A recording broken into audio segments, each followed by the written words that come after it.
Welcome to online tutorials. In this video we are covering chapter number 1 number system for class 9 exercise 1.5. ये मैंने यहाँ पे answers क्यों लिखे हुए हैं क्योंकि मैं ऑलरेडी वीडियो पहले बना चुकी थी और वो पता नहीं कैसे एकदम फ़ोन बंद हो गया। अब मुझे देखो मैं अब आपको ऐसे ही समझा देती हूँ उसमें, ठीक है। इससे क्या होगा, आपको इजीली समझ भी आ जाएगा क्योंकि सामने सामने आपको आंसर्स मिल जाएंगे। तो फर्स्ट क्वेश्चन है आपका, classify the following number as rational और इरेशनल नंबर। तो पहला पॉइंट है आपका, जो पहला क्वेश्चन है वो है 2 माइनस रूट 5। 2 माइनस रूट 5 क्या है, ये इरेशनल क्यों कह रहे हैं हम, बिकॉज ऑफ रूट 5। रूट 5 क्या है आपका, इरेशनल, ठीक है। सेकेंड पार्ट क्या है, अच्छा इसमें फर्स्ट पार्ट में रूट 5 की वजह से ये पूरा का पूरा क्या हो गया, इरेशनल। सेकेंड पार्ट है हमारा 3 प्लस रूट 23 और ब्रैकेट क्लोज माइनस रूट 23। अब जब हम ब्रैकेट हटाएंगे तो रूट 23 से रूट 23 कट जाएगा, तो आंसर क्या बचेगा, 3। 3 इज़ रैशनल नंबर, ठीक है। थर्ड था आपका पॉइंट, पार्ट 2 रूट 7 के नीचे 7 रूट 7। रूट 7 से रूट 7 कैंसिल हो जाएगा ऑब्वियसली। 2/7 क्या है, फ्रैक्शन की फॉर्म में है, so it is a rational number. Fourth point क्या है आपका, फोर्थ पार्ट कह रहा है 1/√2। रूट 2 की वैल्यू होती है 1.141 सॉरी डॉट डॉट डॉट, यानी कि एंड सो ऑन, ये वैल्यू चलती चली जाती है। तो अगर नीचे वाला पार्ट इरेशनल है तो ऊपर वाला पार्ट मतलब पूरा का पूरा तो 1 बचा। 1/समथिंग irrational will give you a irrational number, तो ये इरेशनल हो गया। फिफ्थ पॉइंट है आपका 2 इंटू पाई। पाई तो भाई खुद ही इरेशनल है, ठीक है, तो इसको 2 से मल्टीप्लाई करेंगे तो आंसर भी इरेशनल आ जाएगा, ठीक है। अब हम आ जाते हैं हमारे सेकंड नंबर क्वेश्चन पे। देखिए सेकंड नंबर क्वेश्चन क्या कह रहा है आपका, सिंप्लीफाई करना है हमें इन एक्सप्रेशंस को। अच्छा ये एक्सप्रेशन लिखे हुए हैं 3 प्लस रूट 3, दूसरा ब्रैकेट है 2 प्लस रूट 2, ठीक है। तो इसमें क्या होगा, 3 किससे मल्टीप्लाई होगा, फर्स्ट जो नंबर है 3 2 से मल्टीप्लाई होगा। पहले ब्रैकेट का पहला नंबर दूसरे ब्रैकेट के दोनों नंबर से मल्टीप्लाई हो रहा है, ठीक है। पहले ब्रैकेट का पहला नंबर 3 इन दोनों से मल्टीप्लाई होगा, तो 3 2 ज़ा 6, 3 रूट 2 ज़ा 3 रूट 2, ठीक है। अब ये सेकेंड नंबर क्या है आपका, रूट 3। अब रूट 3 किससे मल्टीप्लाई होगा, रूट 3 इंटू 2 रूट 3 और रूट 3 इंटू रूट 2 रूट 6। क्यों, देखो रूट वाले जो दो नंबर होते हैं ना वो अंदर अंदर आपस में इंटू हो जाते हैं, तो 3 2 ज़ा 6 हो गया। अब और कुछ हम कर नहीं सकते, तो ये एक्सप्रेशन एज इट इज़ यहाँ पे हम कह देंगे कि सिंप्लीफाई हो गया है। उसके बाद हमारा सेकेंड पार्ट आता है 3 प्लस रूट 3, दूसरे ब्रैकेट में 3 माइनस रूट 3।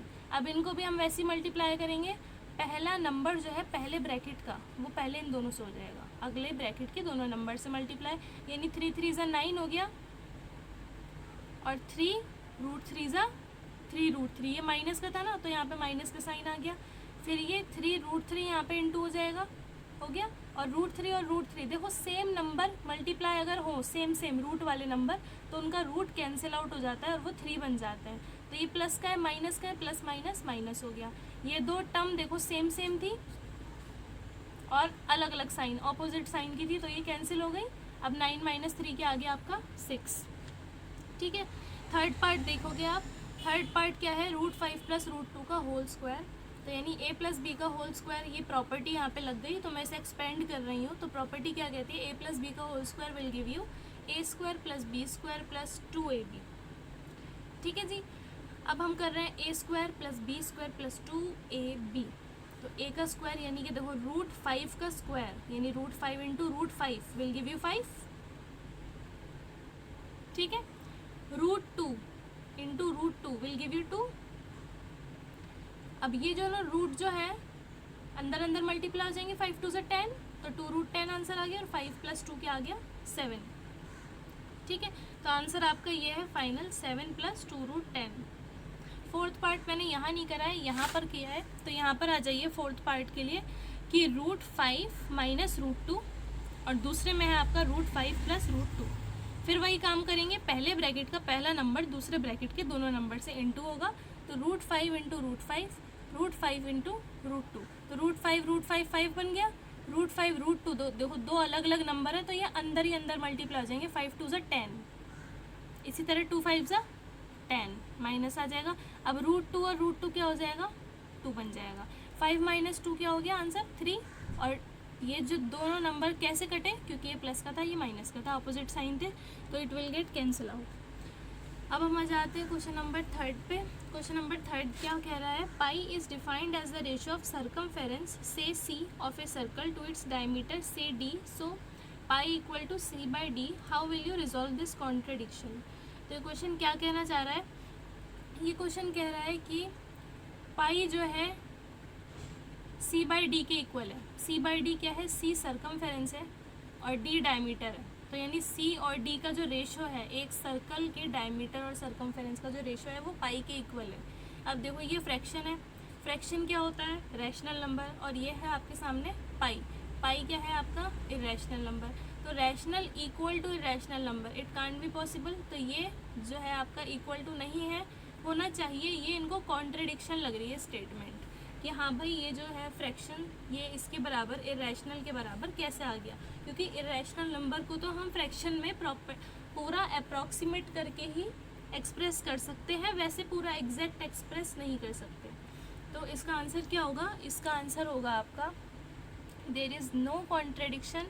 कैसे भाई कॉन्ट्रडिक्शन क्यों नहीं है, क्योंकि देखो आप खुद ही सोचो, किसी भी चीज़ की आप लेंथ जब नापते हो तो हमें उसकी लेंथ की अप्रॉक्सीमेट वैल्यू मिलती है, ना कि कोई फिक्स वैल्यू मिलती है। फॉर एग्जांपल आपने टेबल कवर नापा, टेबल कवर आपका 3.5 मीटर का था।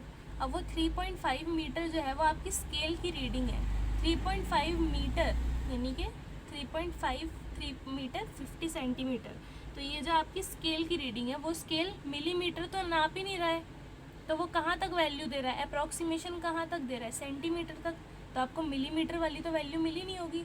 हो सकता है टेबल कवर की लेंथ हो 3.5, 6, 7, 8, 9, 10, मतलब पॉइंट के बाद कुछ और डिजिट्स भी हो। एग्जैक्ट तो नहीं पता ना हमें पता है अप्रॉक्सीमेट वैल्यू।